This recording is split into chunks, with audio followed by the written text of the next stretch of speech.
it could we mimic as close as we could to the game, because now we had a tool that we could have in the sport. Mm. You know, with hockey players in the past, it was the VO2 on the bike. Well, that's totally different than on the ice.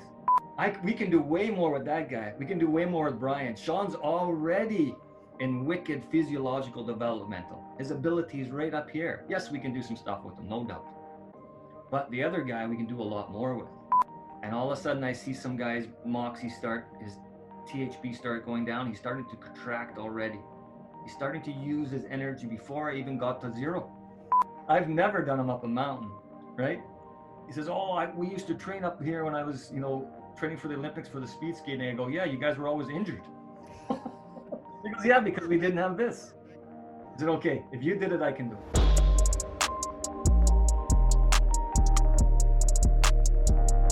Hey Brian, how you doing? Welcome back to the podcast, my friend. Hey Sean, it's great to be back, man. It's been a few months now, right? December, I think we last exchanged. I guess it was our first opportunity to really exchange, and I really appreciate our first go at it. So I felt like it was maybe time for a second one. So here we are. Awesome. I've been following you around there in the different forums and that, and you've been playing lots. Yeah, and I've stolen that term from you a few times, playing, because it's really kind of what it comes down to. You know, talking about the Moxy and those new toys, as you call them. It's really about, okay, we have now maybe an understanding of what might be going on, but we can't be sure. So we have to keep trying and playing, as you say, and try to figure those things out bit by bit. How's the, if I could ask you a question, I know it's your show and you're supposed to ask me questions. No, why don't we just flip the script? You go for it. Yeah, it's just when I see someone like you're like a little kid again in the playground, right? You want to play and you have these toys, and how's the P100? It's good. It's good. I've been using it myself, and I just gave it to Nico, one of my athletes. We did a step test with him last week, and from what I could parse out from the information that we collected, not the last one, but one of the things that asks to be improved is perhaps his respiration. And so I gave him the unit, and he's been playing with it. A couple Bluetooth connectivity issues, but minor stuff. Other than that, the fact that and I know they're doing lots of work on the development of the app right now to just make it better. They're working with Daniel as well to try and make it as user friendly and practical as possible. But the fact that you can have kind of a one-stop shop for testing your FVC, testing your MEP, MIP, and then training both those resistance and volume and frequency parameters is really, really encouraging, because it kind of brings together, you had the Spire Tiger on one side, and then you have the other more resistance-based devices on the other, and that kind of brings it all together. And so I think it's going to allow for a bit more, I guess, a lot more playing, and but really having a better grasp on the structure and the progression of different respiratory training protocols, which I'm really looking forward to. What you said some letters there. So you can test your FEV. So you can test your functional vital capacity or forced vital capacity, FVC, and you can also test your maximum inspiratory and expiratory pressures, as you do with other devices like I believe the AeroFit and maybe the Power Lung.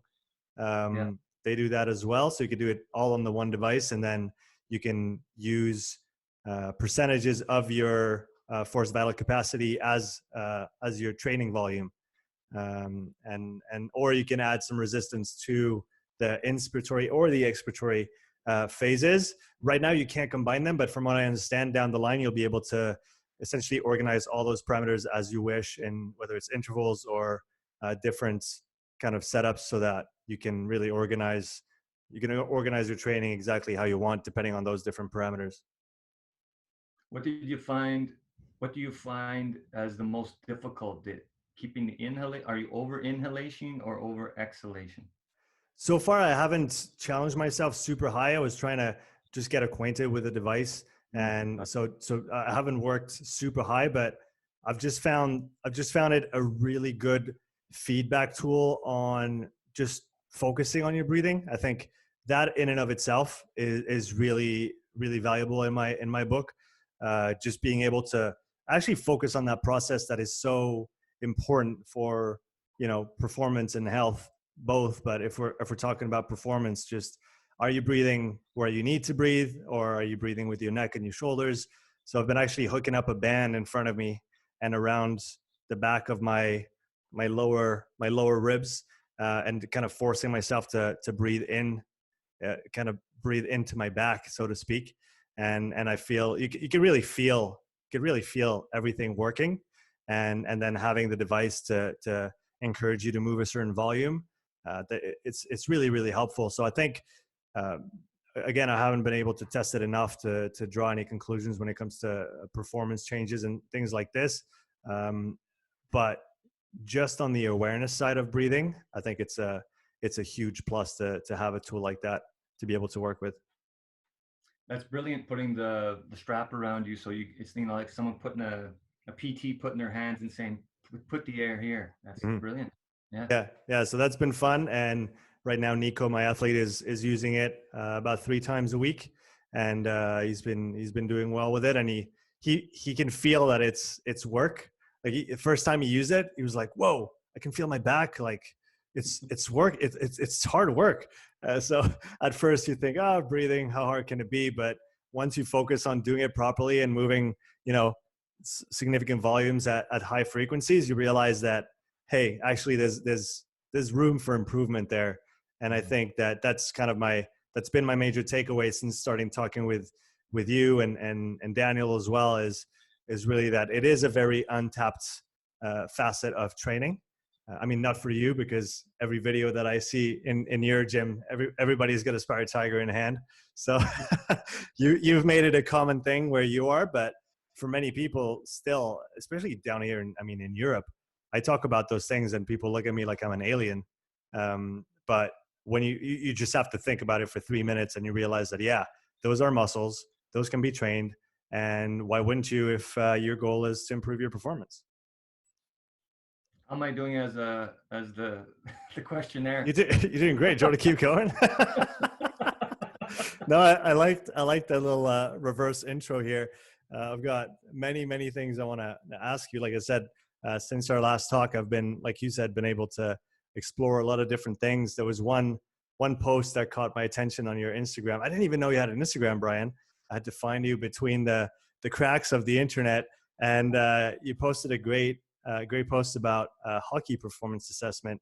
And I asked you a couple questions on there, and you were kind enough to answer. So could you maybe go, for those who are not familiar with the concept, could you go over the assessment protocols that you've built over the years with Juerg, Andrew, and your team in order to assess performance on the ice with the athletes, and then how you use that information to inform training, et cetera, et cetera?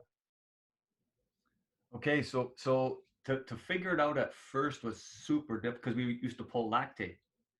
So the player would skate over, you stick the finger or the earlobe, which they hated.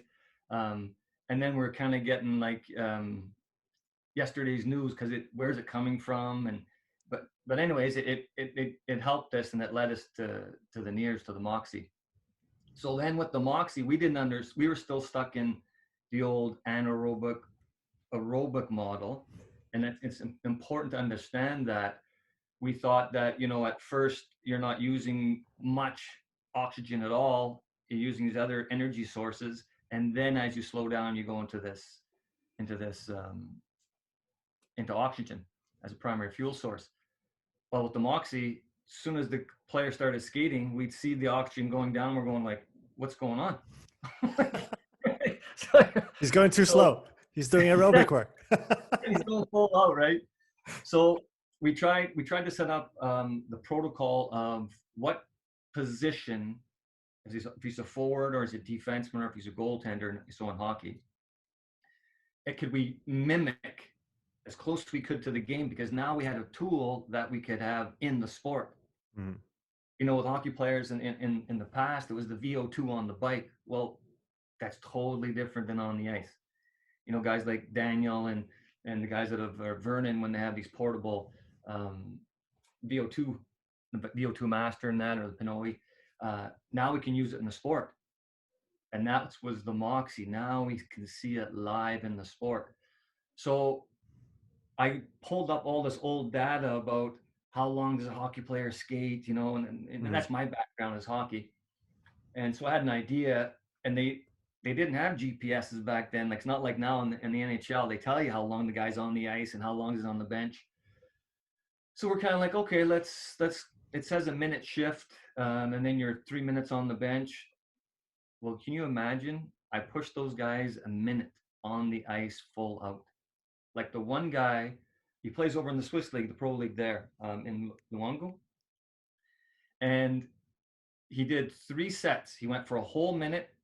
I fully recovered him, like, I don't know, about 3 minutes or 4 minutes, I thought was full recovery. But he did 3 sets. He couldn't walk off the bench. He collapsed on the bench, just laid there. And about half an hour later, because I was testing other athletes, he mixed to the dressing room. He said he puked, had a shower. When he finally had the energy, come back and ate a bunch of food and watched.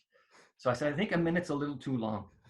Don't forget, we're still trying to figure it out. Like, we have these 2 lines going down, right? Your THB, so the contraction force and the blood flow, and then the amount of oxygen they're using. And then when it starts to flatline, we're like, well, he's still got it. He's still 30% oxygen in there. He should still be able to go. We didn't realize that he was into survival already, because we were, I don't like to use the word guinea pigging, but that's what we do. We play and have some fun. So from there, we found out by doing different, really going positional. So the forwards would go forward, skate forwards. The defense would go forward, backwards. The goalie, we had a special movement pattern for them. Mm-hmm. And then once we realized that as soon as that either line, the THB or the SMO2 deflects, and then it's going to start to plateau, especially the SMO2, he switched from optimal coordination, and this is Aaron and I, we put this together at Evolve, he's switching from optimal coordination, which a coach's eye can see that, those track coaches, they know when something's out. Hockey coaches, you see it, the hockey player starts to come out of that hockey stance, that athletic stance. He's going into survival. Now he's going into the oxygen's there, but he can't use it like he could before. So now he has to use these other oxygen and its sources, and there's not much, and you don't want to use too much of that because you can't get it back in time. Mm-hmm. So we all know in hockey that if a player goes out, stays on the ice way too long, they could be done for the rest of the game. Or at least any hockey player will know this, because we've all stayed up there too long and trying to score that goal, is that the legs don't work the same. My breathing's way shorter. Something that is not right. I can't play the same performance level. So once we saw that it switched as it deflected, and they were switching, that's the new model. Here's your optimal performance, optimal coordination, switching into survival. And then we started to see that, okay, now when the SMO2 recovers to the same, so he starts at 80% and recovers up to 80, and the THB recovers its trend line back to wherever that is. Then we thought they were recovered. We were wrong again. That's the beauty of playing. Because we forgot one really important thing. What's the most important thing in your life? Breathing. See, we did it last time. You already know. Most people say my husband, my wife, my kids, God, whatever that they believe is, right? But hold your breath. You'll let go. And when you let go, you'll know breathing is the most important thing. So when the SMO2 and the THB are recovered and your breathing's recovered, then you're recovered. And again, you can go play and test this. Soon as they start to switch from optimal performance into survival, you stop them, recover all 3, and see how many sets you can do. So say you can do 20 shifts like that before the SMO2 doesn't recover, or the THB doesn't recover. Or you can see that his muscles aren't used to pushing that hard, right? He can't have that endurance ability. And when we think of endurance, we have to think of it 2 ways. There's the maintaining that pace for a long time, or there's the repeatability. How many shifts can you do? So then next week, just push him into the survival for 3 or 4 seconds, and you'll see he won't do maybe half the shifts. Or don't let him recover his breathing, and he'll do way less. So now you know. There's no one has to tell you. You don't have to read a book on it. You're going to see it live, and that's the beauty of it. So what we found out was pretty much there's outliers, but 17 seconds plus or minus 3, that's it. That's optimal performance going at full out intensity. Now, don't forget, there's always those different things depending on the exercise modality. If they can cheat a little bit, right? Cheating, easing up, or if there's stops and starts, because that's going to put the hurt on you way more. So in hockey, we designed it that we want, I'm not sure if Oni switched what they do over there in Switzerland, but for us, we don't want to touch that survival too long, because if you do, it changes every set. It changes the trend. Okay. So if I want to know optimal coordination on an athlete, that's 17 seconds plus or minus. So we just put 20 seconds down. So you go for 20 seconds, you recover for the minute 40. So then we're starting on 1 minute, 3 minutes, 5 minutes, 7 minutes. It's super simple, especially when you have 8 guys on the ice. So when I go into a team, I assess 8 guys. Also, we want to stay where it's safe. So we want to stay in the middle of the ice. We don't want them skating towards the boards, especially if they start to fatigue. We don't want an injury. So that's how we kind of set that up. Now, when I do it for myself, if I'll do that so-called RIP test, recovery intensity profile, because it's really measuring his recovery. When you go full out, there's a limit, 17 seconds plus or minus 3. So now, before you lose the optimal coordination, you can keep going, but not at that same intensity. So we want to see how quick they can recover, and that's ideal. So I need that test if it's exactly the same. If I have the other performance metrics, so if I have time, I already have the distance if I'm skating blue line to blue line. If I have the time of each guy also, now we can see and look and compare each training, because I want it the same distance, right? If he improves his time, it's going to change something, right? On a bike, it's so efficient on the bike because you can keep them at the same tension, the same wattage, and then you have the same picture of training, which is so, such an advantage. And this is what I mean by that. If I get an athlete on a bike and I keep them at the same wattage and I do the same RIP test, right? Is that if he has an 80% tank size and he goes down to 50% and that's it, and then he recovers back up. Well, he's got a limitation, which is not a bad thing. It's just what stops him. It's a really good thing, because if he didn't have that limitation, he might die, which happens if they're saved, right? It protects the core, the organs. So same thing in sports. Unfortunately, in sports, you got to slow down, but it saves you.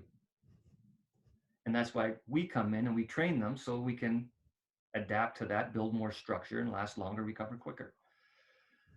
So on a bike, now I got this guy, he has a tank from 80 to 50. In a few weeks, I want to get that down 80 to 40, 80 to 30, 80 to 20. That's his sport. And that's what a hockey player's sport is. We want to tank around 80% down to 5%. And that's what we do. So when I train him, though, I don't put him into survival. So if I have a player, say it's a young player and it's only 14 seconds, he's going to start switching to survival. I stop him there, recover him. Because we want to work on coordination, maybe skating drills, or we have a skill coach out there working on certain movement patterns, passing, shooting. So now we always want to keep an optimal coordination. But now, the old coaches, you got to push them harder, coach. You got to push them harder. Well, we can do that. We can do it unbelievable now. Now that's when we have and put them into survival. But it's super important that you understand, if we're going to put them in survival, that we have the time to recover them. Yeah, so you need more time coming out of survival than if you stay in that optimal coordination kind of zone. Yes. Yeah, and so I was going to ask actually on that, how often do you use, or how often do you get the guys to go into survival training? and then how much of it do you, because again, it is a lot more stressful, and so you have to dose it properly. Right. Perfect. Yeah. Okay. Just to finish off the second part of that question, because I went on a tangent there. So then how do we take that athlete and train them once we get those metrics? So say I have a player that lasts 17 seconds full out repeatedly, and he recovers in 90 seconds. So to me, you just got to look at the stats now. They're on the NHL. They have the exact ice time. They have the recovery time and the ice time. That's how the shifts work. And you can see when guys get fatigued and they start to come out of their hockey stance, they're done. And then they'll bend over on their stick. So you can see that. But now we have these metrics where we can go to the coach and say, hey, look, and the strength trainer and whoever else is involved in the situation, the skills coach, and say, this is what your athlete can do. If you push him, if he's in the World Juniors where they just go full out, not like the NHL where they can glide a little more, it's more organized, that this is his metrics and we can improve that. That's what we do with all this fancy equipment. We're physiological. We see the physiological developmental ability, the PDA. The coach sees, they have the scouts, they see the performance, they see how many goals he scores. Let's put it this way. The coach comes to me, Cozy, we're going to draft either Sean or Brian. Which one should we take? They both scored 50 goals in junior hockey last year. Which guy? I said, well, what other test do you have? Well, we have the psych test and all that. They're really, really close. We don't know. Great families, great history. Dad's played minor pro, the whole bit. So super close. They could be twins. I said, well, I need 8 minutes in the room with both of them. At once would be even better because then you can cut my time in half and it doesn't charge that much. So then I put a Moxy on them. On ice would be ultimate, but there's a couple exercises we have that are very close. And I'll instantly get a physiological developmental ability of both those hockey players. One player has a tank that goes 80 down to 5, and the other player has a tank that goes 80 down to 50. Which one do we pick? The bigger tank. Why? Oh, or not. If they're both, no, sorry, the other way around, because they have the same potential and one has even more potential for development on the physiological side. See, we're done. See how long this interview take? You already got it. That's it. Exactly. We can do way more with that guy. We can do way more with Brian. Sean's already in wicked physiological developmental. His ability is right up here. Yes, we can do some stuff with him, no doubt. But the other guy, we can do a lot more with. So then how do we train that? Well, if he has a tank that goes down to 50, he needs to utilize it more. So we have to do different ways of utilization. That jumps one way, obviously. We find out what the limiter is. We'll get into that later. But survival training, right, puts the hurt on you and makes you use more of that oxygen. It builds more mitochondria, more of the fireplaces. And now that tank goes down to 40, 30, 20. And now he scores 50, 60 goals now. So survival, how often?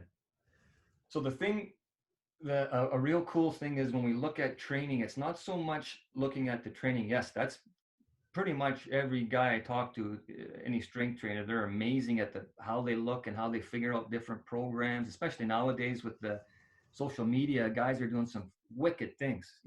Back in the old days, I'm 54, so back in the old days, it was pretty simple and pretty much everyone did pretty much the same thing. So nowadays, it's incredible stuff. It's the recovery is the key. Because say we just start with an athlete and you give him a pretty good workout. It's pretty hard, but he can recover the next day. So you have a Mega Wave, you have your Moxy, you can test them. You have whatever devices that you use to test recovery. Then the next week, the program gets a little more difficult, a little more intense, a little more load. Now it takes him maybe 36 to 40 hours to recover from that specific workout. Well, what if all of a sudden, everything's good? The alignment, has joint strength, he's starting to put some structure on. And you say, I'm going to push this guy today. He's ready for it. We want to work on the pumpkin, the mental, and we have to go into that survival because in a hockey game, if you lose the puck and you stay out there a little too long, you still have to back check. If you skate to the bench, the coach is going to go, you ain't going to last long here, kid, right? You got to back check. So you need to be able to use those other energy sources. And there's the argument that can we store more of that stuff? You know, that's a great discussion too. But if you believe so we can store more, well, let's train it then so we can store more. So now you're going to put them in a survival workout. So when we do survival, we don't want it sport specific, because their pattern, the coordination pattern is going to go way off. They're going to use different muscles like we were talking about before.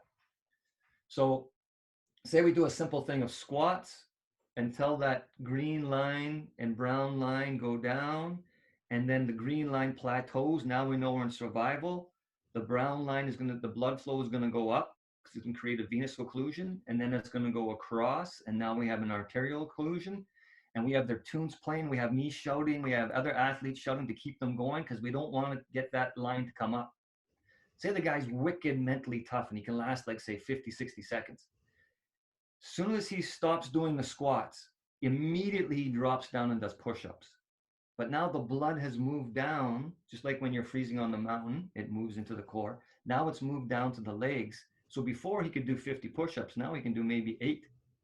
But we don't let him stop. We're yelling, we're playing the tunes. He goes down to his knees, he keeps on moving, and maybe he gets 30 seconds out of that. We fully recover him. And we do that 4 times. Now, if you can handle 4, that's 7 days out. He's 7 days cooked, give or take. We still can work on respiratory. We still can do other stuff. Just we can't push the muscles at all. So now we know that that's too much. It's super important, the recovery, that we can recover him. So when designing a training program, it's all about the recovery. We can put whatever training program we think he's ready for and push him in optimal coordination, dose in the survival. But unless we know if he's recovered, we can get in trouble. People call it overtraining. How can you have overtraining if you're not recovered? It's underperforming syndrome. That's from Juerg Feldmann. It's not recovered properly. That's why he can't perform. Not because he's overtraining, it's because you didn't recover. From a physiological standpoint, can you talk about the costs and the benefits? You talked about mitochondrial development. So the costs and the benefits from a physiological standpoint of that survival type training. Whoa, that's probably a question for Aaron. I'll ask him as well. Because he'll take you down the rabbit hole for about 45 minutes. I've gone the first time I met Aaron, not the first time, we did a Moxy event, the first Moxy in the States, in Minneapolis, Roger's hometown. And Aaron came and him and I talked after, and I'm like, phew, that's a sharp guy. So years later, we hooked up again. I was down in the States. I come up, my wife and I in the RV, and I went and saw him, and I said, hey, I have one question for you. If you answer this question, I'll hang out for a couple of days. Otherwise, I got some places I got to go. So the pressure was on. So I said, and it ties into the survival, I said, I push a player super hard today. Tomorrow I put him on the bike, put the Moxy on, and I start going. And when he does a little sprint after he's warmed up, the SMO2, the energy, the oxygen should drop down. But it doesn't. It might even go up. Explain that to me. I have his voice memo, 45 minutes. He took it right down to the cellular level. It was brilliant. It was like, I said, oh, there's my new Juerg. So obviously now we're partners. I'm in the company with them. So what happens is, and we should take it just a step back. When we think of what we try and do is we put the person in their sport. That's the beauty of the Moxy. You can assess them in their sport. We're looking for what is limiting the performance. Now we have to remember that's day to day. That's based on the environment. Is it hot? Is it cold? Right? If it's really hot and they're running, totally different day, performance. And what happens in their life, the mental, right? Any little type of stress, what do people do? They hold their breath. What do? They're contracting. When I ask athletes, when they come into me and we start to get to know each other, I say, show me your hands, put them on your lap, and they'll be like this. And I'm like, whoa, that's how much tension he's carrying. That's mine normal. Why are yours like this? It's like there's a little lever and it's just pulling the tension. I'm going to yell at you and your hands will go like this. Pretty soon they'll be closed like a fist and you can hit me because I'm yelling at you. So we have to keep in mind that there's all those other life factors that can affect that assessment. Now, when we find the limiter, what that means is awesome. That means I just found something that in your sport we can train, possibly train to be better, to improve your performance. So if you're smart, you go, Cozy, Sean, find the limiter so I can get better. It doesn't mean it's weak or it's diseased. It just means that we can improve it for a better performance. Now, in acyclic sports like a hockey where you go full out, it's always the breathing, always, because you create so much CO2 that you cannot skate anymore. You have to shut her down. The protective system goes in and says, whoa, we're going to decrease the blood flow to the legs. The athlete thinks it's the legs that are shutting down. It's because his breathing, because of the CO2. That's why you train on the breathing machine. Now, could he blow air off? Could we teach them that? So before he jumps on the ice, could he bring his CO2 level down and last a little longer? Because a second at the pro level is 4 meters, right? A good skater. That's the game-winning goal of stopping it or scoring it. When he glides, could he blow air off when there's a face-off? So now we can get more time in the sport by using that limiter. It'll always be that limiter, but we can make it unbelievable compared to everyone else. We can make him better. As Juerg used to say, there's no best. When you say, I want to be the best, that's the end game. You're done. Someone else is trying to get better and they will get better than you. I always want to get better. I always want to build more structure. So once we find that limiter, then we want to go train that limiter. So how do we train that limiter? So if we need to build more mitochondria, more fireplaces, because the picture shows us that when we tested him, assessed him, he has a tank size that limits him at 40% bioavailability. It's there. Why cannot I use it? It's like my car. I fill it up. I drive a couple hours. I still have half a tank. Why can't I use it and drive back? Well, this guy can't. He all of a sudden it limits him, stops him right there. So we want to train that. So if we can train his body to access and use that fuel, there's a bunch of different ways. And one way is to push them beyond what they think into that. Now, I'm not saying we just jump and do that insane survival training I just told you. We just touch it. And there's a couple ways. One way is we push them to optimal performance level and just a couple seconds survival, recover them. Or how about we push them to optimal performance, only halfway recover them, and push them again, like a game. You go full out for 5-6 seconds, you glide. You go full out, you glide. And then we can add on 3 times doing that, 4 times doing that. On the survival, we can add to that.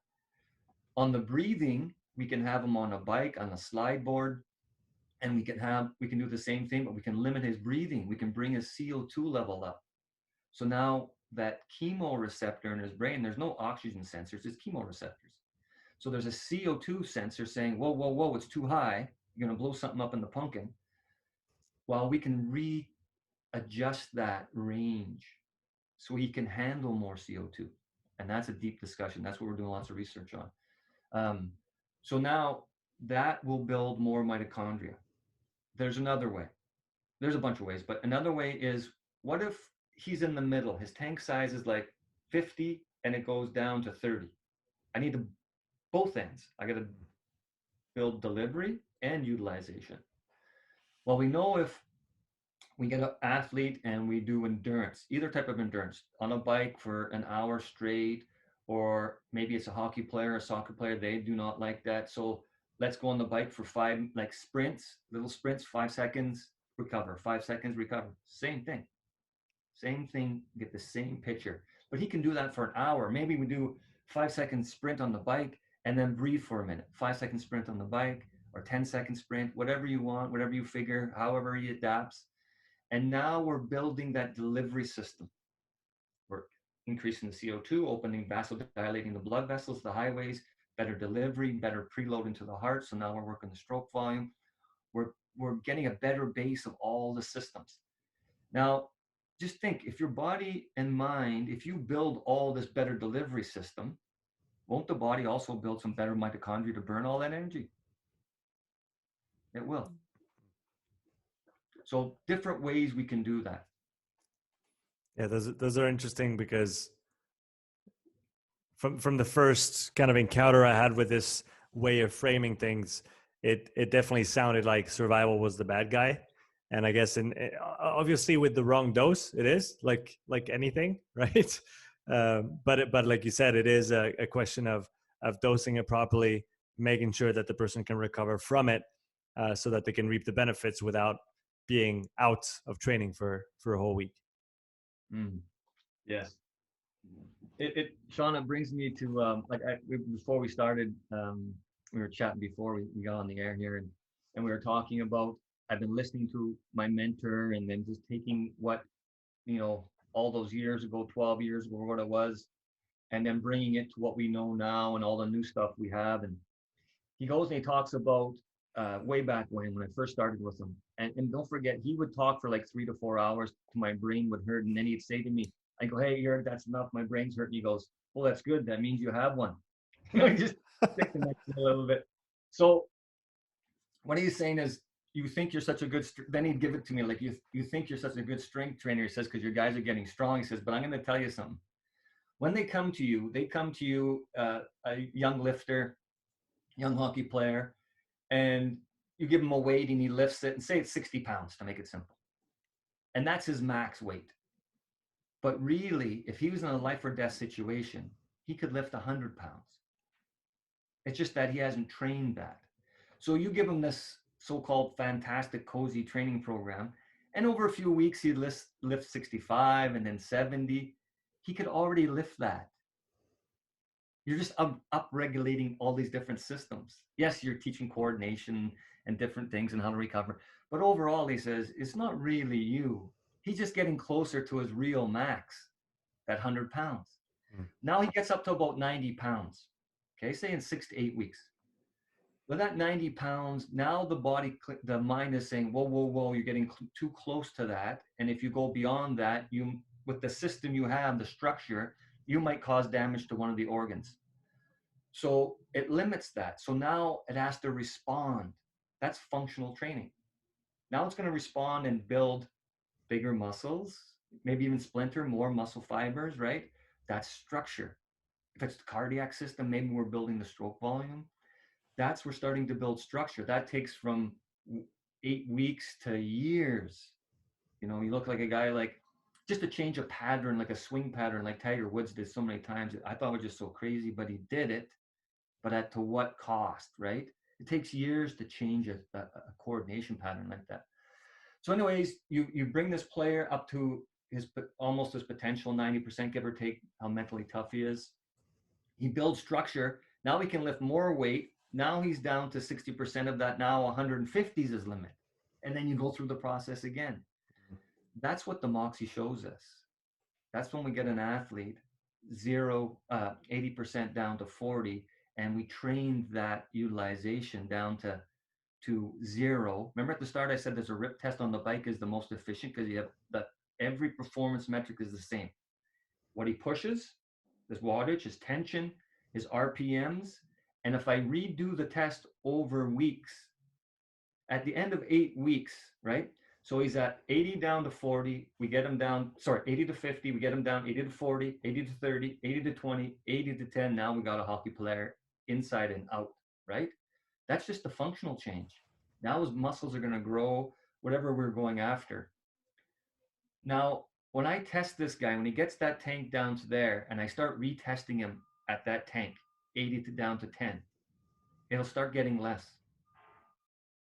And guys are like, well, he's getting worse. No, he's getting better. He's just more coordinated. He doesn't need to use as much to get as low. Exactly. And that's one of those unseen reels, right? Those cavite emptors we got to be wary of. Like when guys have a Moxy on each leg and they say, well, that's the injured leg. Whoa. Maybe the other leg is overcompensating for that leg, right? We got to be very careful of that. And so now what we have to do with that guy on the bike is we got to change the pattern. We have to give him more tension. or we could give them less. More doesn't mean better. It's like an addict. If you take away the drug, they're going to have a stress reaction to it. Same thing, same idea. Yeah, yeah, that makes sense. One thing you mentioned in that post I referenced earlier on is the idea of optimal recovery time, and you touched on it just before, talking about essentially when all three systems are recovered. That is going to be when you're kind of ready to go all out again.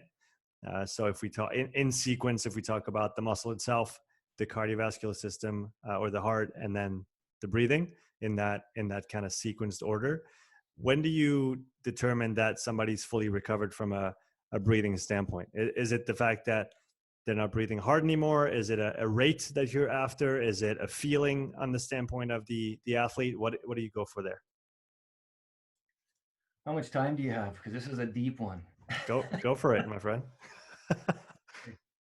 Okay, let's just use us right now. So I showed you the hands, right? So a lot of people, so they're right now, a person like this, they're carrying more tension. So if we think of this, if as trainers, we want to bring the athlete to the ultimate in energy level, the ultimate in all these different skills. There is no limiter. They're all compensators, right? It's just what compensator is not doing its job the best today, because maybe it's too hot, so more blood has to go to the skin to cool me down. So obviously that's going to be a limitation that day. Okay, but I should have a tool in there that I can adjust my breathing or whatever I need to do to help with that. So when we look at this, tension is taking energy. I'm wasting energy by this. So I've got to get my athlete here relaxed. Okay, so I have to get him relaxed. So what about when he thinks about something, especially when we're dealing with pro athletes? They're so right away, they're defensive. They're give me more. I don't want to be cozy. Don't give me a speech. Just tell me what to do so I can go friggin' work out, right? Don't tell me the why, just tell me how I work out. So just as soon as they get upset, and you can put a Moxy on and try this. I did it with Patrick, from Estes from Football. We're on a bike together and we're just doing a warm up. And the whole goal is we have heart rate on, we have our Moxy on, is to keep everything stable as possible. And mine is fairly stable. And I look over at his. So as soon as the music would change or he'd get an idea and start trying to talk about it, explaining it, he's a great storyteller, right? The rambler. He just can just gets excited about it, while his Moxy and his heart rate are changing. So any thought changes. Now, any thought at a high level person, they hold their breath. So when we have athletes, we teach them inner performance. That's the base level, right? You have to know how to operate this before you do anything else. Yes, you're good in your sport, but to make you that much better, especially with a pro guy, like 1% is huge. We want to look at what's affecting your ability. When I line those 8 players up on the ice for the rip test on the ice, on purpose, I do this. I go, okay, boys, relax, right? You're going to go as quick as you can, in control, no one wiping out. They haven't even heard anything after I said as quick as you can. They're going full out, which is great. And then I'll go, I'm going to count you down 10 seconds, 9, 8. Now, once I do that, I'm watching the screen. And all of a sudden I see some guy's Moxy start, his THB start going down. He's starting to contract already. He's starting to use his energy before I even got to 0. Mental. So right away we know that guy definitely needs that. Other guys you'll see and they'll just sit there. It's unbelievable. And then they go. So we have got to deal with the mental first. So how do you deal with mental? Because it's crazy. It's like a Mike Myers yesterday, okay, 3 days ago kind of scenario.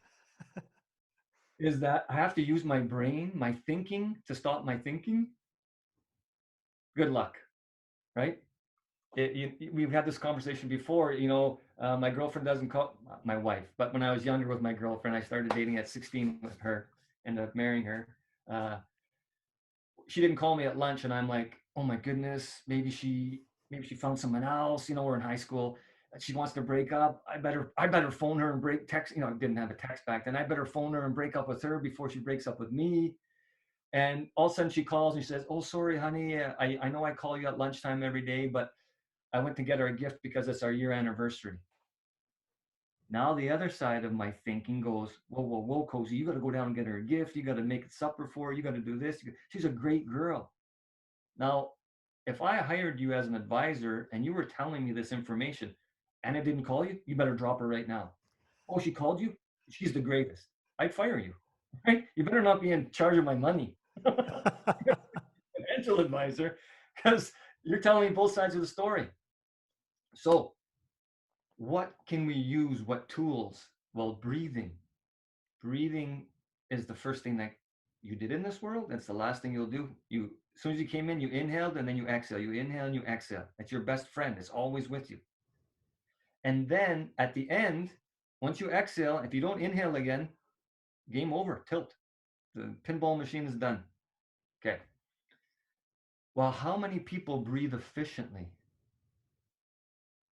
That's the question, right? That's the ultimate question. So, when we, as soon as my phone rings or buzzes, pay attention to what happens to your breathing. You hold it, right? Well, how many times throughout the day does that phone ring? How many times do someone cut me off or someone say something at work that upsets me? Any kind of so-called stress. To me, stress is a challenge. Thank you very much. Opportunity for me to get better. But for a lot of people, it shuts them down because they do this. I'll over exaggerate. And at the end of the day, they get home and they need a drink or they need to work out or whatever to relax this to this. This is like this. It becomes chronic. Their breathing is way out. They're over breathing all the time. If you have one of these, a CO2 sensor, you put this on a little mask and you can see instantly that my CO2 level is way down. There's a couple methods in a couple of books they tell you that controlled pause or positive maximum pause that you can just assess yourself just without that machine. And it's it's really close. The correlation is unbelievable. So now these people, we have to correct that because their breathing has become chronic. Now, if your breathing is out just a bit, if you're over breathing, your CO2 level goes down. Now, if my CO2 level goes down, it doesn't unload oxygen as efficiently in my muscles. You see how it starts going? Now my kidneys have to work harder to get rid of stuff because my system is not doing it properly. My breathing is not doing it properly. It's causing a slight vasoconstriction. Now the heart rate has to pump harder. Now I'm not working on the stroke volume. It's just one after the other. Now I'm in a chronic state and I'm a world-class athlete. So if we can get them and say, look, this is your breathing is out. We've got to work on your breathing. So when you hear your phone beep, what are you doing? Hold my breath, then breathe. Now you're putting their attention because they're a pro, they have an incredible attention level. No matter what you play with a pro, if you roll up a piece of paper and throw it in a garbage can, it's a game for them. They'll roll it up right in the can, right? If they don't, they'll go grab it and best of three. You know, if you put yours and they don't. So the breathing, they have the ability to put their attention on anything right now, and they have obviously the talent level because they're playing a pro level. So they have those both things. Now you just take that attention level, you put it on their breathing. So when the phone rings, the first thing they do is go to their breathing. Now, if you watch, you talked about this before when I asked you the question about the breathing machine, the P100. We don't want to see this, right? That's the worst. They're using this to breathe. In hockey, we want to use this to play, shoot, you know, score, pass, maybe even throw a few punches, Canadian style. That's what we want for this. This shouldn't be breathing for us. Now then the chest. Well, how about my lower back where there's a lot of these little sacs that there's not anywhere else? That's the best part, right? That lower back and sides. Well, okay. So I train the athlete, no more shoulders, no more chest. He's in the lower back. It's perfect. But then I put this little sensor on him and he's down to 30 CO2, where he should be like 38, 39, maybe 40, maybe 42, because he's still over breathing. Yes, he's breathing mechanically, right? But he's over breathing. He's limiting the oxygen unloading into the muscles. He's a chronic overbreather. And that's a huge amount of people. As soon as you breathe with your mouth, you're switching to fight or flight. You're already going into that. Let's go, let's play, right? Sense. Now the heart rate picks up a little bit. And don't believe anything I'm saying. Put the heart rate monitor on, put your Moxy on, if you have the CO2 sensor or whatever, and play. You'll see. Then you know. Then Cozy doesn't have to tell you. You know, right? You understand. And then you learn how to change that, to train that. So once we get the person to understand that breathing is the most important thing, and we give them some tools that they can change their breathing so that their breathing, their CO2 level comes up, now that range adjusts. Now that's the most important thing. Then we get into exactly what you asked. How do we change that limiter, right? From the muscle to the to the to the cardiac system, to the respiratory system. A point I want to add on there, because that was a long-winded one, was once you find the limiter, say it's my breathing. So we're going to put you on a breathing training program. We're going to tie it in with the things we do on the ice and off the ice. We're going to look at your chronic breathing and make sure we change that and bring that level up, change that range. But there's every other system. There's the muscular system, there's the cardiac system, right? So let's look at the cardiac system. In the cardiac system, we notice too, is when you start going full out, both the stroke volume and the heart rate start going up, and then a heart rate kind of levels off, and the stroke volume levels off, and the heart rate goes up. That means the stroke in the compensator, because your cardiac system's a compensator, in that compensator, the limiter is the stroke volume. I got to train that also. And the muscular system, maybe it's strength, maybe it's the coordination. I can contract unbelievably, but I cannot relax. So we need an impulse, a certain machine to train that.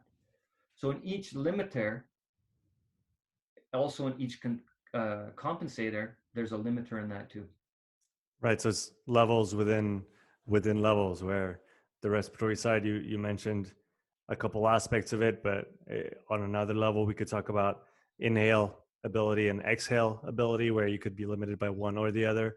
And then, like you said, the heart, there's two components as well. Just like there's respiratory frequency and tidal volume in breathing, there's the stroke volume and the heart rate, or the cardiac frequency on that side. And then the muscle also has multiple dimensions to it, let's say. And so once you've found one, it doesn't mean you have the answer. It just means you have to now figure out which one within those systems needs attention from there. Perfect. I'll just move my lips and you talk, man, because you got to figure it out. I'm just repeating what she said, man. I don't have much figured out. If we go a little bit farther into the breathing and the CO2, I know you've been playing with a lot of this recently.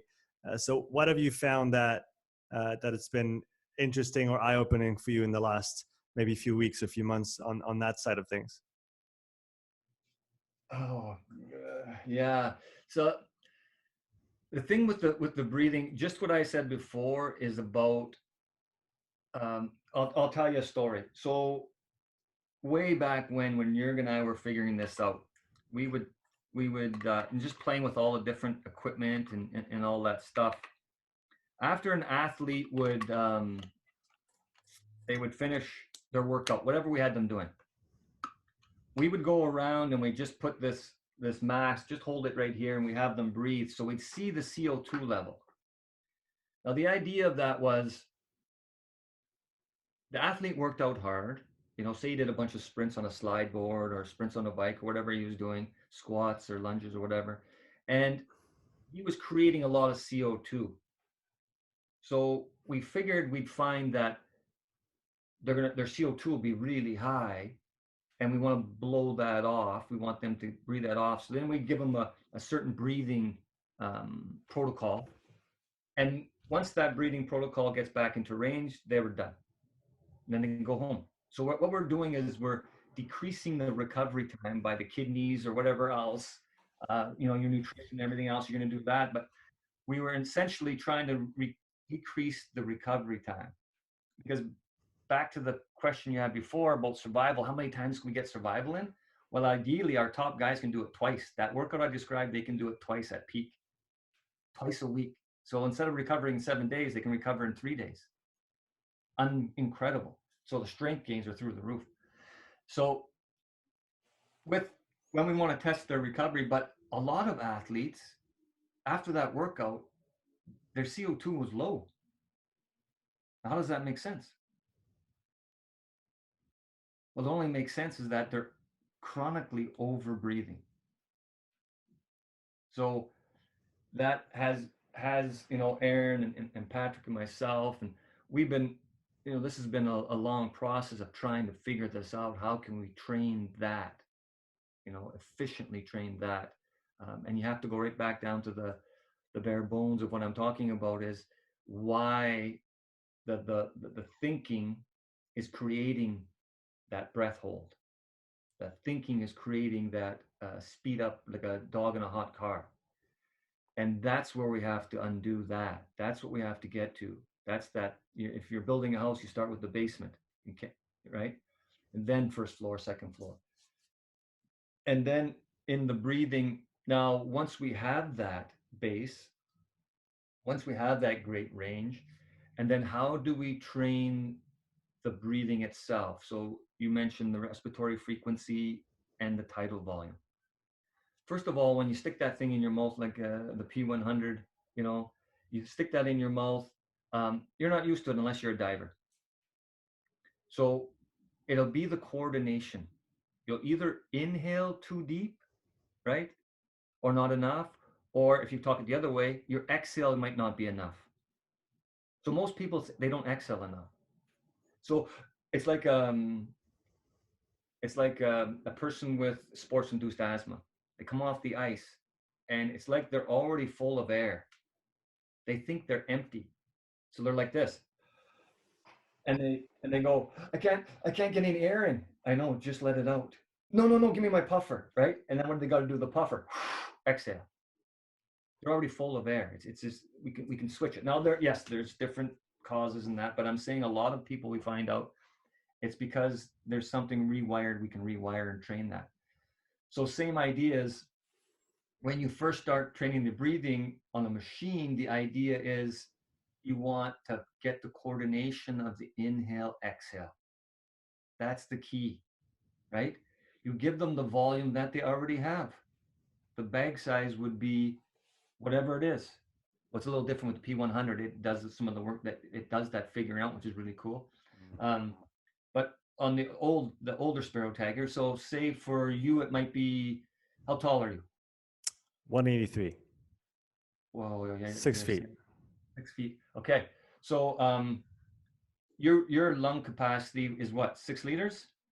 7.1 last time I checked. Whoa. That was actually up from 6.5 before I started using the Spire Tiger and the P100. But keep in mind, I'm in an untrained status right now, recovering from an injury, so I haven't been moving a lot of air, and so I'm guessing I was at 6.4 when I first did the spirometry, and then I did a handful of sessions with the P100 and Inspire Tiger, maybe 10 total over 3 weeks, and then I redid my spirometry, and I was at 7.1, I believe, liters on my FVC. So, which is still, it's above range, but I mean, I don't know if my background and my training has some influence on that. Okay, 2 things we got to back up there. One, you're already giving me an excuse because now it's gone down. I don't know. I haven't retested it. Is that the only, like I say to the athletes, I say, is that the only excuse you're going to use? Or do you got to, let's get those right off the table. Here's what it is, right? Because athletes, don't they ask you, have you noticed this? You assess them with the Moxy and they go like, how was it, Cozy? Am I good? I go, you are what you are. It's physiological. That's your genetics, what you've done with that genetics, right? Yeah. Can I improve you? You betcha, right? Yeah, That's the question. Be asking, what can you improve and how long it's going to take and what's going to What's it going to cost? Right? Time wise, not money. That's another thing. So, okay. So no excuses. 6 foot. You started off 6.5 liters. Awesome. Awesome. Okay. So probably you could move around maybe 2.5 liters, maybe, with coordination. Right? Does the machine tell you how much you're moving with coordination? Yeah, it actually assesses your volume on each breath and tells you to adjust up or down depending on if you're over breathing or if you're under breathing. Perfect. And yeah, I was playing around. I was playing around with 60% of FVC, so I was in the 4.4, I think, liters. I didn't go higher than, I think I did a couple sessions at 40 breaths per minute at 4.4 liters. It was hard. It was really hard. I didn't try to go higher though, so, and I'll probably have to drop volume at that point if I want to keep moving. Okay. Yeah. So you've added a bunch of things in there. Okay. So if I gave you just a bag size, right, and say it was 2.5 liters, and I tell you to fill and empty that perfectly, like fill the bag, empty the bag, fill the bag, empty the bag.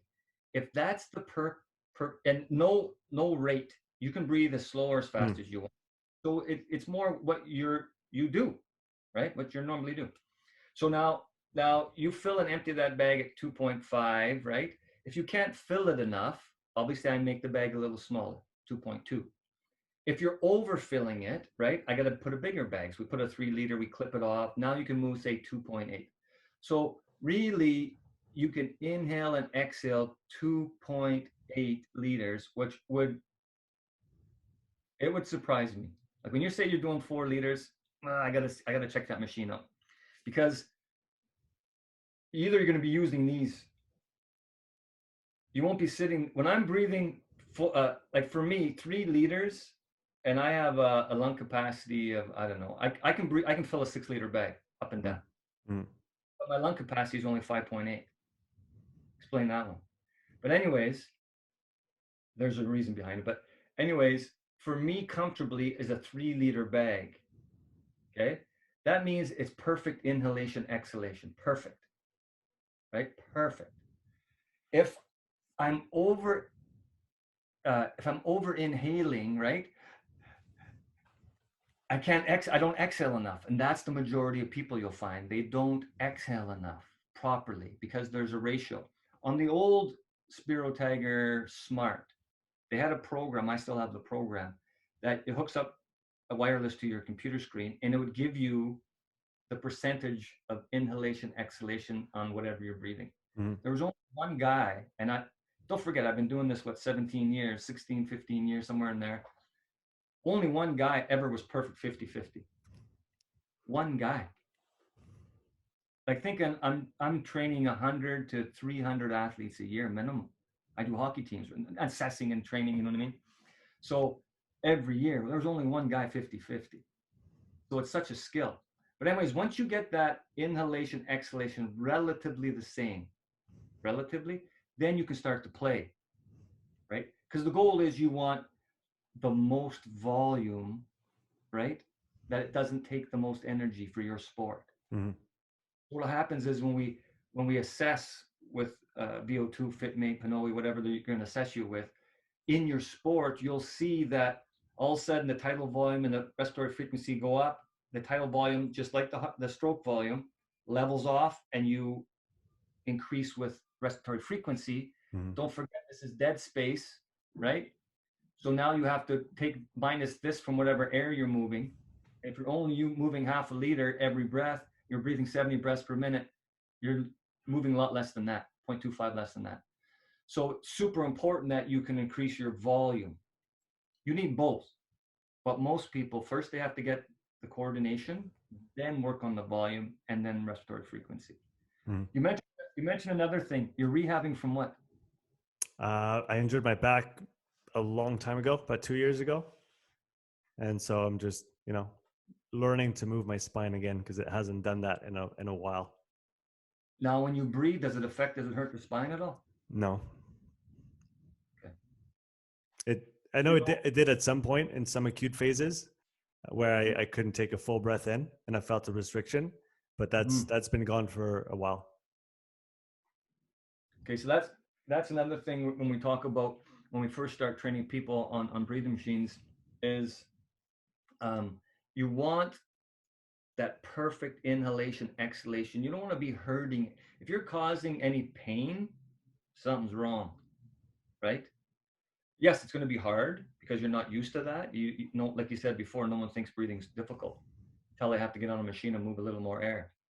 So when you have a perfect inhalation, exhalation, no pain at all, you really want to get the technique down. You want to move the air down. It's more efficient down and lower back into the sides. It's more efficient because I don't want to use these. If you watch NHL players or pro players over in Switzerland, watch when they do an interview.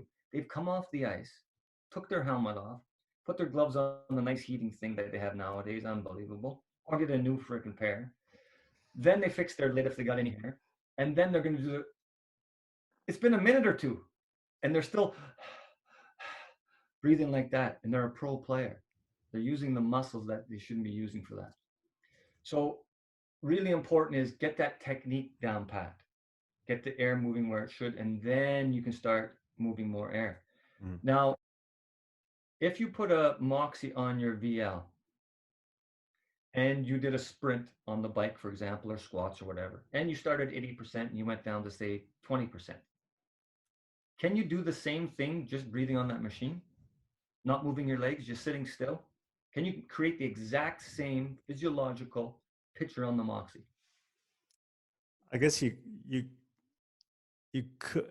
So let me think. I'll think out loud. I'm thinking respiratory metabolic reflex, and if you push your respiratory musculature system far enough, you're going to start to pull blood from other areas. Is that going to affect the SMO2 reading itself? Maybe I would see the THB probably dropping, and if you had a Moxy on your intercostals, you might see that going up. SMO2, I'm not sure. I don't know if I answered properly or not. Greg, you did a complete circle. It's awesome. You should be a politician also. Every base. When you started out off the start, you nailed it right off the metabolic reflex. Okay. This is the key about, when people start, that was the key, the beautiful thing about Juerg with the Fact Canada site. He had the blog, and then when they got into Moxy as a partnership, they started the Moxy blog, and which you posted some awesome stuff on there. And that's great. And if we can get people back on there, once I get a chance, I'll jump back on there. I said I wanted to get some other people. Other people have been on there. I haven't for years. So I was the guy in the trenches doing a bunch of stuff. So, but that's awesome that you can go on there and we start sharing ideas and talking, just like you did. Talk out loud. There's no wrong. Yes, you'll say stuff. We'll laugh a bit, but that's fun. I mean, it made me laugh. Now I got more energy. But we'll figure stuff out, right? And thing with me, I'll say stuff and you're like, whoa, Koz, you can't even pronounce that word. I said, yes, I'll move my lips and you pronounce it because you got awesome. A couple languages you can say in different languages. So what happens is I can create that picture on the Moxy, the physiological picture of using oxygen and creating venous occlusion, the compression, whatever. I can also do it by just holding my breath. And all of a sudden you'll see the SMO2 go down, the THB will create a venous occlusion, limit the blood flow down to my legs because it wants to protect the core. So if I can make that same physiological picture by just breathing, if my back is injured or if my legs are injured, if one of my arms are injured, why don't I breathe so I keep the highways there? They don't atrophy. Or I can keep the structure there. Maybe I can even improve it because I can work on a different system also. So now, no more excuses, and you can rehab your back by breathing. Get that machine back. I like that. Yeah, I'll have to, Nico, bring it back to me and I'll start using it again. But yeah, it's funny that you said the expiratory is usually what people don't do as well as the other part. That's what I've seen with one of my other clients. He's got my P1, he's got my Aspire Tiger. I've got one of each, and I've given them both out for people to use and see what they come back with. But yeah, with him, he's 66. He's fit. He's really fit. But we got him from a 4.9 liter FVC to 5.9 liter FVC in maybe a month of Spire Tiger training. Now, again, the structure is one thing, but trying to get him to use that better during exercise is another one. But it's really interesting to see that you can have some pretty significant changes in quite a short span of time. Again, just training something that isn't usually trained or that people don't necessarily think about. Mm-hmm. Yeah, that's a great point. So when you start to play with something, really play with it. Like, when I got the Moxy, the Portamon first, but then the Moxy, I put it on my arm. I raise my arm above my head. What does the blood flow do? What does the SMO2 do? What does gravity do? Right? If you believe in gravity, I do, but it does something. We got the players on the ice. We'd skate them around and see what happened. Then we bring them to the bench, sit them in the bench, right? What happens? How fast do they recover? 90 seconds. So he does the same skating thing, comes back, has the same performance level. Now, instead of sitting, I want you to walk around behind the bench. Does he recover quicker? And at what intensity does he recover quicker, and what intensity takes him longer? Then we do it again, and then we lay him down and put his feet up so gravity pulls see what I mean? Now we're seeing what recovers. We had a bike with wooden pedals on. We had the skates on, just over. We had him pedal at certain different intensities. We're just playing to see. Now, what if he holds his breath? What if he blows air off? So know the equipment. Just play so you can see that. When we get an athlete and we teach him how to breathe, first we want to get that coordination so he can use the equipment. Now it's easier with that P100. It adjusts it for you. There's a limitation to that too, though. It's a good side, but there's also a limitation to that. Then now we want to get they're comfortable on it. They have the coordination. Now we want to start increasing the volume. Now remember, we think we're such these great guys that, hey, we increased, because that's what I did. I'm showing people. He came in with a 4.5 liters, in 3 years, we got him to 8 liters. We had some guys over 8 liters moving, and they could move 300 to 400 liters in a minute on a 6-liter bag, sitting here, not moving a muscle. Like, not that you could see, except what's supposed to move. Don't forget what I said before. When they came in, they were at 60%, like you said, that told you you're at 60%. But you could really do 100 if you had to. Right. If I pushed you underneath water and held you there, you would go a lot longer. Mm. Yeah, right? I'm totally with you there. It's not some magical change. It's probably just that he had that volume, he just didn't know how to use it. And now we haven't given him bigger lungs. We've just taught him how to better use what he already had, but couldn't access because he wasn't using it, right? Exactly. Yeah. But in that gift, what a gift that is, though, you just gave him. Right? Well, yeah, because 1 liter, it's significant at that. I mean, it's almost, I don't know, 50 off the top of my head, 15% of room that he gets to play with now, and now he has to learn to use it, I guess. But that's part of the game, right? Is that the rower that you had on the site there? No, it's was it? Yeah, it was him. It was him. So and I did the graph that I put up recently on Instagram. That was him as well. So it was a combination of a little bit of training. He does a lot of physical activity outside of our sessions, but I see him once a week. We do some rowing, some strength training, very basic, and he does his respiratory sessions in between. But it's I guess it's interesting to just see now the training process through that new lens and be able to assess what's going on physiologically on an ongoing basis. I guess that's probably one of the things I'm most excited about with the Moxy now and moving forward, is that beyond the assessment capabilities of the tool, just to monitor training on an ongoing basis, like Aaron talks about using Omega Wave and Moxy together. The Omega Wave gives you the kind of the systemic view of the brain and the heart on a day-to-day basis. But then the Moxy goes not one step farther. It's just another layer of detail within the session itself. How many sets can you do? How many reps can you do? And that brings some really interesting thoughts in my mind, especially when you start talking about global load management, because I feel like a lot of people are talking about this right now, because it's obviously a thing. You have to manage load in order to manage recovery and optimize performance.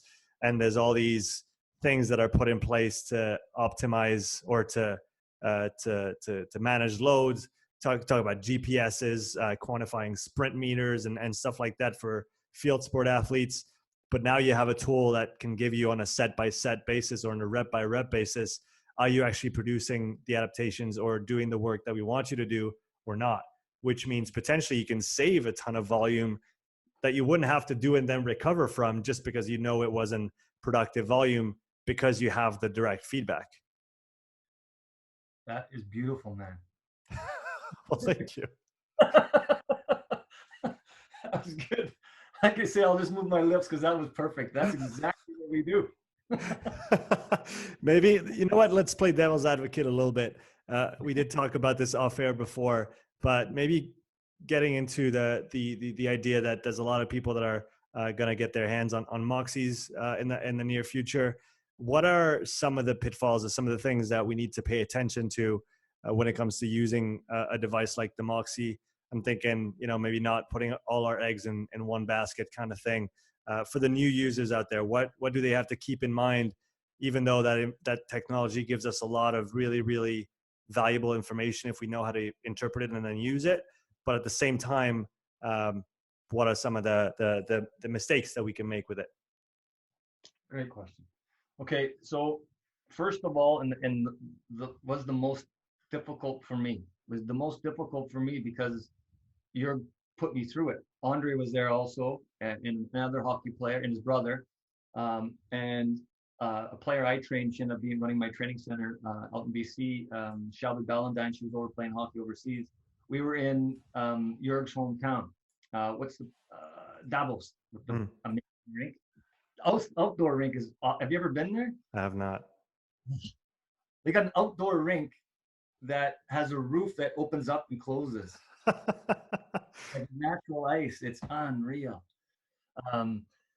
We were Andre and I. We were looking at running hockey schools there, but it's all booked. But anyways, so we're in Davos, and we put these Moxys on our legs, all of us.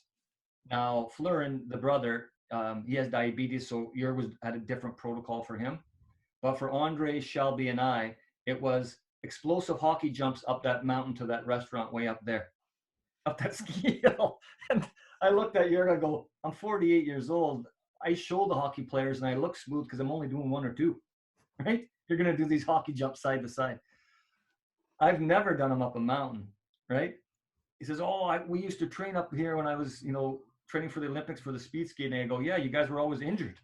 He goes, yeah, because we didn't have this. I said, okay, if you did it, I can do it. So now we start these explosive jumps, all three of us, up this mountain.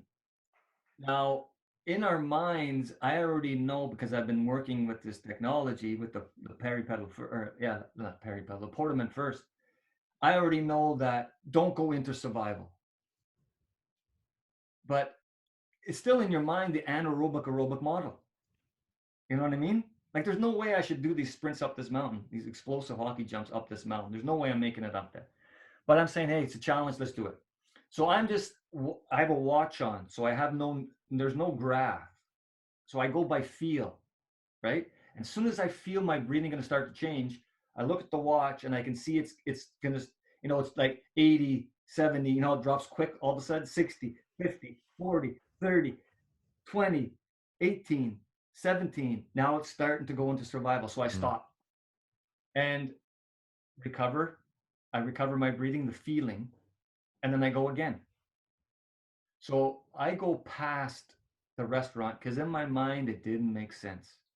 I'm still stuck. Now, Andre, he's never done those explosive jumps. He's not a hockey player. So he fell apart right away. That's a totally different reason, muscular. Shelby was pissed off because she's way younger than me and a pro hockey player at that time. She won't try to keep up to me, so she went into survival. It shut her down. I went past the restaurant, up the mountain more, came back down. Those guys finally got up there, and I said, well, for sure, we can throw that anaerobic aerobic model out. It's a new model. So with Aaron and I and Patrick, with Evolved, it's the optimal coordination or optimal performance survival model. That is the most important thing to understand. Once you understand that, the Moxy makes perfect sense. If you don't believe it, just put the Moxy on a leg and start doing some squats. and you'll see it start to plateau and you'll be hurting already. It will tell you before you get into trouble. And so once you, trouble meaning you're going to start to slow down, you're going to start to get some pain. And then stop, recover, and do it again. So once everything gets up and your breathing gets up, do it again. And push again. And you'll only be able to do 5, 6 sets and you'll be done if you get 5. Then after a couple of days, go back and do it again and stop just before, as soon as it deflects, before it's going to flatline, stop and recover. Maybe you get 12, 15 sets. And then you know that oxygen is used right off the start. And once you have that model, once you can picture performance, coordination, optimal, and then for survival, now start playing. Put it on each muscle, lift it up, put it down. If you have 2 muscles, put them on 2 muscles so you could see, right? It gives you the same picture, it's just less. Whatever muscle's the main moving muscle will give you a better picture. The other one will be a little different. If it's an upper body, lower body, if you can use the upper body, if you're doing squats and you have one Moxy on your delt, the leg will go down first and then the other muscle, the delt. Put them on both legs, see if there's a difference, right? Put them on your forearm and squeeze, squeeze, squeeze, squeeze, and then relax. Just figure those things out, how it works. Now, once you play with it and understand the model, then come from this, be open to everyone, show your stuff, because everyone's went through this, right? By you talking out, when you say, I'm gonna talk out loud, I was just like, oh, right on. Because now I get to see how you think, right? Mm-hmm.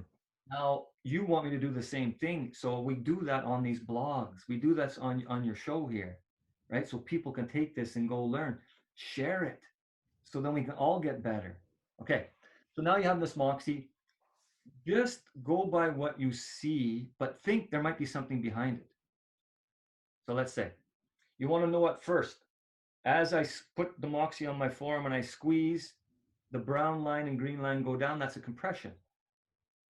If I keep squeezing harder, the brown line starts going up. That's a venous occlusion. Okay, maybe it is, maybe it's not. Now I'll give you an example. Someone sends me, which happens all the time, coaches send me, look at this, check out this CSV file, Cozy. This is a hockey player, this is a basketball player, whatever it is. Yep, I'll look at it. Don't tell me nothing, I don't want to know nothing. Then I'll ask you the protocol after. So I look at, get some ideas, then send me the protocol. They send me the protocol, what they did. And then now I start writing on it like Rain Man, like Tom Cruise and so Dustin Hoffman. So now what I'm looking for is when the player stops, when the athlete stops. So the THB and SMO2, they go down together, and then all of a sudden the THB starts to go up. When he stops, what does the THB do? If the THB goes down, that's an occlusion outflow. We know then for sure, remember the story for sure, that means for sure, it's a venous occlusion. But if he stops and the THB goes up, then it's not a venous occlusion. Pretty sure. It's not a venous occlusion. What happens was he was going at an intensity that the cardiac system pressure overruled the muscle compression.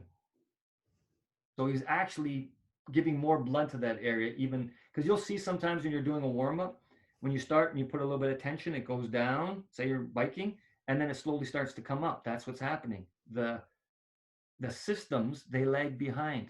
There's a 30-second more, depending on the athlete, lags behind. Okay? So that's one thing to know. And then you want to know, and that's really important to know that could happen.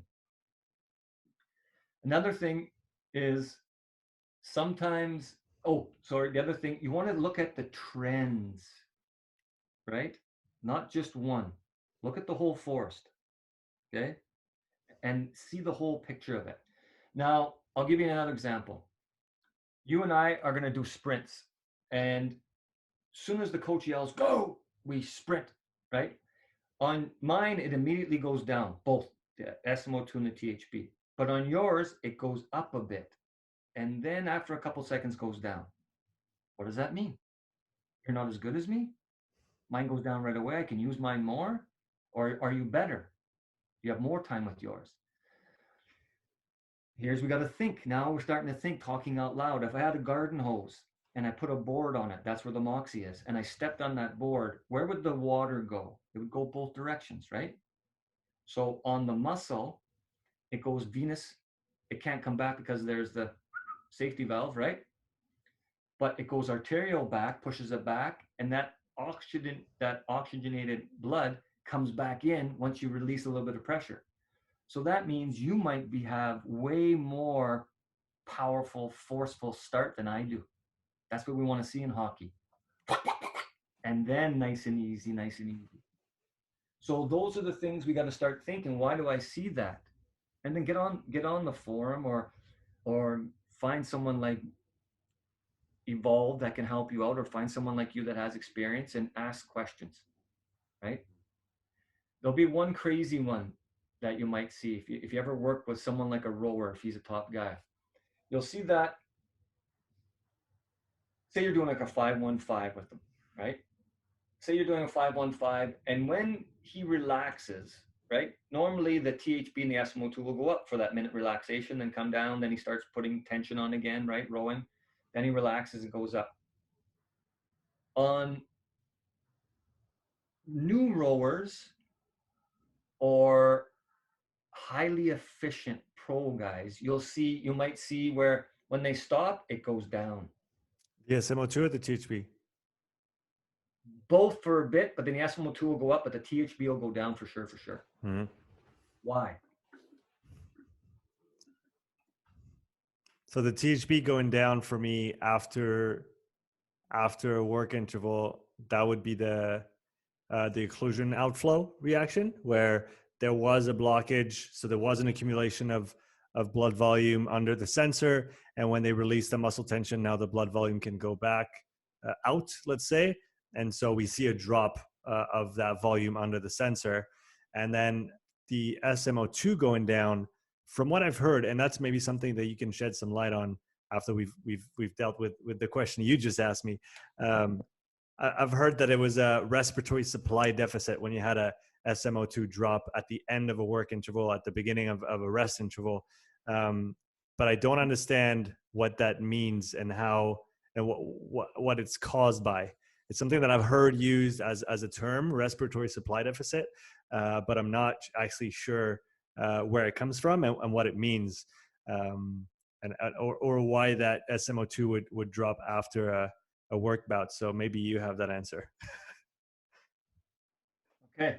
But let's go back to your initial question. And Yeah. I don't necessarily, I don't know if I have an answer as to why the SMO2 would go down after the work bouts. No, I don't have an answer on that. You nailed it. So on a new rower, someone that's new to it, they're going to create a venous occlusion from, like another thing. Put the Moxy on, right? Each different muscle, and so try your biceps first, right? No swinging, but try your bicep first. The best way is put it out 45 degrees and just go from here. Do you know what I mean? There's no cheating there. Okay, yeah, a little bit, but anyways, it's less. So you'll see with the Moxy, like you take 1 pound, it's a compression. 30% of your max, give or take, will be a venous occlusion. 50% of your max, give or take, we can train that obviously, will be an arterial occlusion. Now you know. Okay. So when a person starts out, they don't have great coordination in rowing, they don't do it.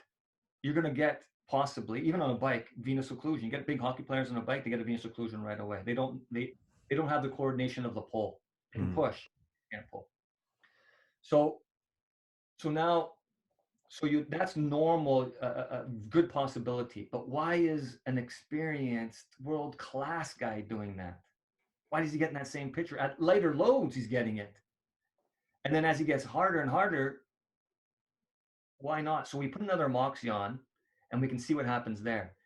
What's happening is that guy can open up so many blood vessels that if all of a sudden he creates such a compression force, it's also helping with the blood regulation. If he opened that up right away, if he just stopped rowing and opened that up, something's going to happen to his pumpkin. All of a sudden, the blood, the heart, cardiac system cannot maintain the blood pressure. So it's a blood pressure protection. Mm. So that's why I'm saying there's some stuff that looks real, but there's something behind it. Now, you brought a perfect thing up. So this respiratory supply deficit, I don't know. Tell me who said that so I can talk to this guy because I want to figure this one out.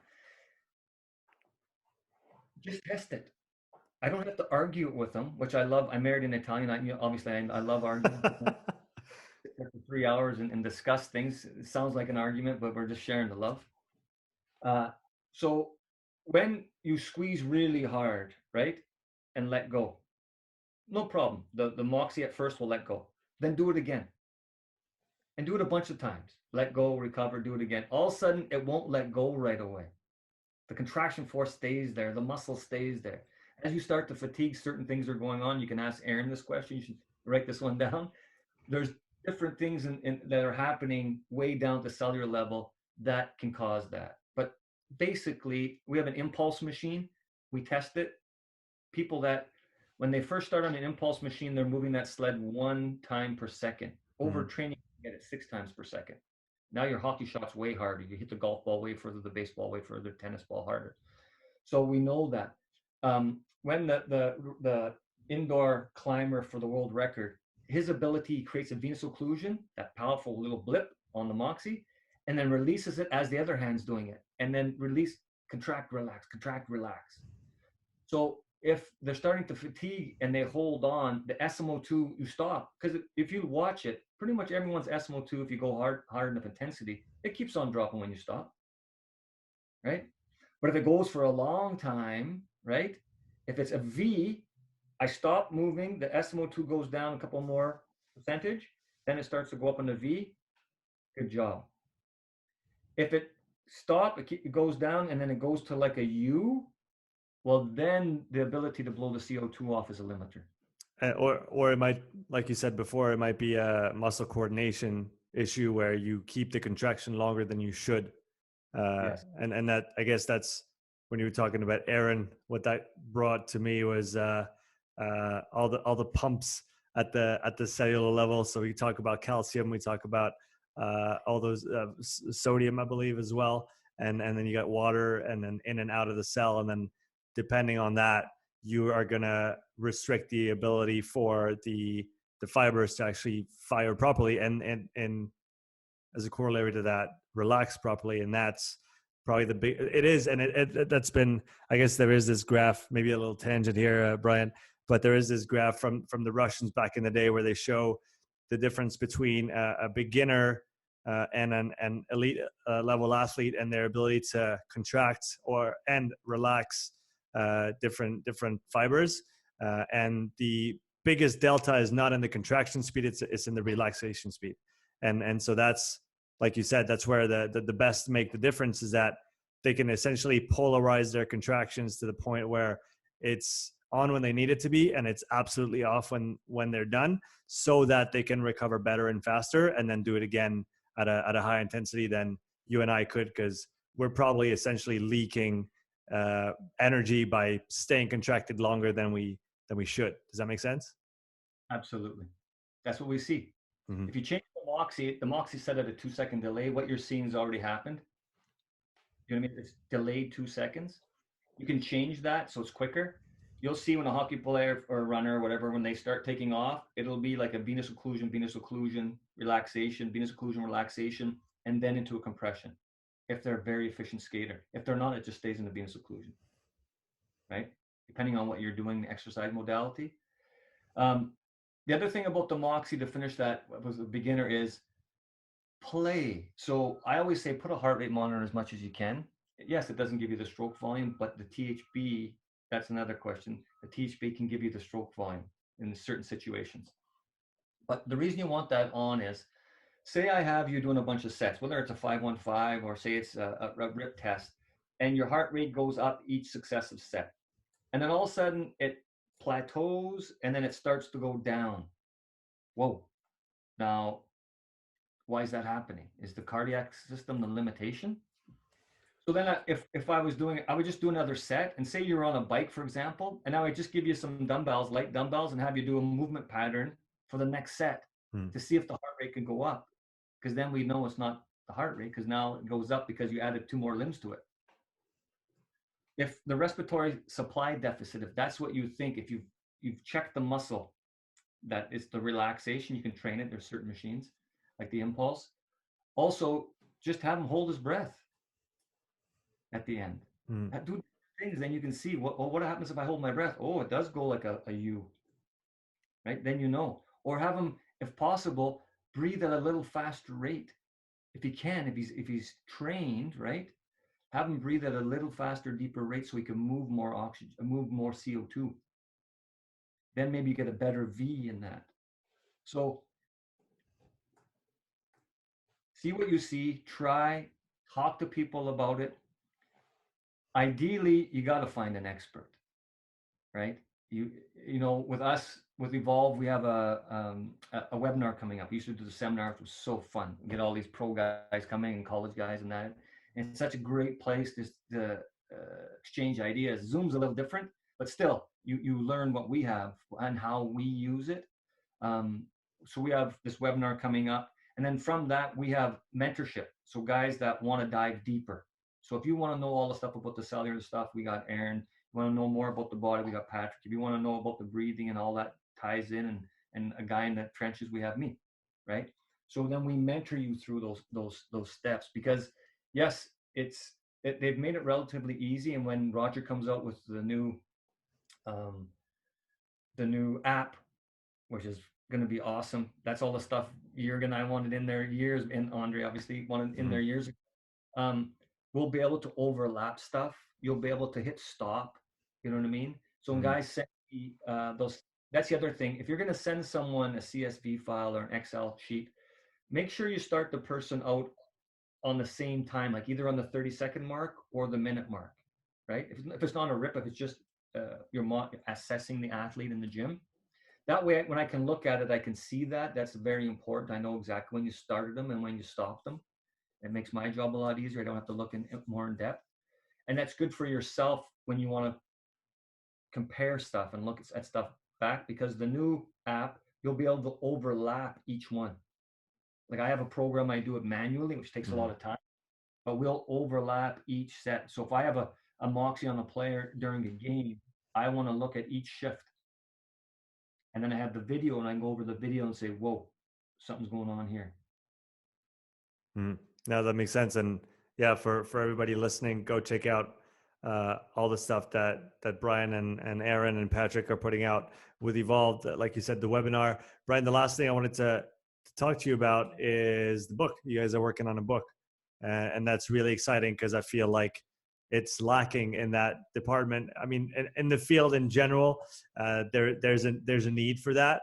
And I know that Danielle is also working on something solid on that side of things. So can you talk a little bit about the project that you're on with this book, and when we might be able to see that on the shelf? Putting the pressure on you, my friend. Yeah, no pressure. Yeah, the whenever there's pressure, to me, that's a challenge. It's an opportunity for us to do that. So with the book, the idea was, obviously I can talk lots, and if you've had Patrick on here, he can talk even more than me. So Aaron, you know, it's like, what's the model? How we want something that appeals to everyone. So the idea is, in that book, there's like a snapshot. Like, you want to know about the Moxy when you want to test a runner, a rower, a hockey player, a soccer player. This is it. Boom, right there. If you want a little story behind that, how we figured that out, why we're doing that, right there. And if you want to know the physiological picture, you want to go down to the cellular level, it's right there. So it'll be super simple. So people, whatever, you know, a lot of people just want, how do I train with it, right? How do I assess? How do I assess? How do I train with it, right? How do I see the recovery? Boom, it's right. So each chapter will be on that. Everything will be a snapshot, a story, and then the deep dive in there, as Aaron says. And then we're just going to walk you through how we do what we do with what we know. That's also how do you integrate the technology, the right technology, and make it as simple and as seamless as possible. And how would you, there'll be the section about how do you work with teams and coaches. Like I wrote a paper on building a dynasty, a hockey dynasty, right, from a physiological perspective. And we talked about that. How do I need to get a physiological picture, developmental ability of that athlete, and give that to the strength trainer so that he can go and train them, right? And we see there's an imbalance. So now the PT and whoever else has to work, the chiropractor, they have to work with them, but also the coach. How do we use that in the game? Well, this player can't not double shift. You're paying him $8 million and he physiologically cannot do it. That's why he falters in the third period. And well, how about in the game? How can we use it to a tactical advantage? Well, one, if you think of a hose, right, a water hose, if I bend the hose, the water doesn't go through it, right? So if a player comes off the bench, off the ice, and sits on the bench, and his bench is really close to the boards, he can't recover quickly. So the visitor's bench is really close. The whole bench is, the legs are spread right out. Right? No. So on the ice or on a power play, maybe we pass the puck around and move it around until we see them start breathing, until they start bending, come out of their hockey stance. Then we can attack, because now they don't have the same ability that they did before. So they're for a whole organization, can we assess a player? He's getting older, right? Let's do an assessment on him. How is he? Because should we trade him? Is it a good value to trade him right now, right? So there'll be all that in there, but the whole thing, it's simple how to use and do what we do, as deep as you want to dive into it. I love it. I think it's a great format with those different levels, and like you said, making it accessible, but for those who want to dive a little deeper, have that Aaron section in there as well, so that if people want to try and understand what's going on, they can do that as well. So we're looking at June. Obviously, we're working on a breathing machine, right? A different breathing machine, the InX, and that's all going to come out. That's our timeline. The book with that. Well, that's pretty soon. So, and then this podcast is going out April 26th, so we'll be close to it. So that's pretty good timing. Yes. It was great to have you back on, Brian. Thank you so much. And I never get tired of our lengthy conversation, so we'll have to do it again, man. Hey, Sean, it was awesome, man. Thank you. Now the conversation, look at it's going back and forth, unreal. Yeah, no, and looking forward to continue that in the future. Okay, buddy. Take care, Brian. You too.